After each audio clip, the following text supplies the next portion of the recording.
Welcome to Bibleography, Judges chapter 21, verses 1 through 25. Music by Keys of Moon, generously donated by freestockmusic.com. Read by Kelly McClinton.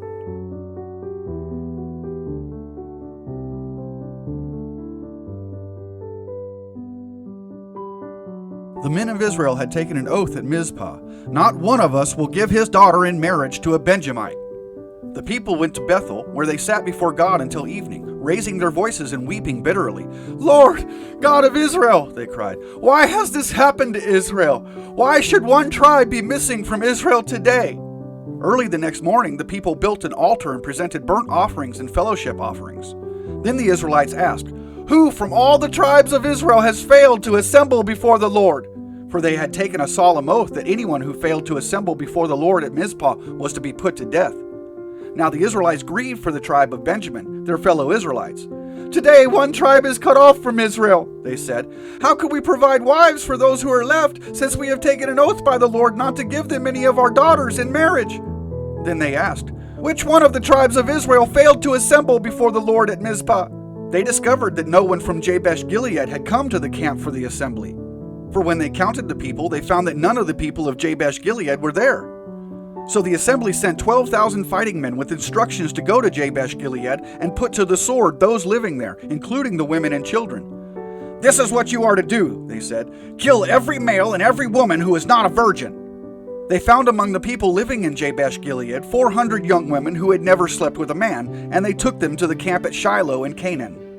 Then the whole assembly sent an offer of peace to the Benjamites at the rock of Rimmon. So the Benjamites returned at that time and were given the women of Jabesh Gilead who had been spared, but there were not enough for all of them. The people grieved for Benjamin because the Lord had made a gap in the tribes of Israel, and the elders of the assembly said, "But the women of Benjamin destroyed, how shall we provide wives for the men who are left? The Benjamite survivors must have heirs," they said, "so that a tribe of Israel will not be wiped out. We can't give them our daughters as wives, since we Israelites have taken this oath. Cursed be anyone who gives a wife to a Benjamite.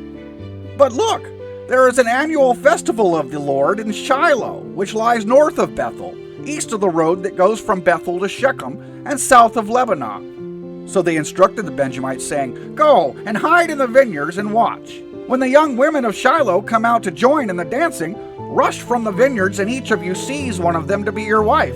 Then return to the land of Benjamin. When their fathers or brothers complain to us, we will say to them, 'Do us the favor of helping them, because we did not get wives for them during the war.'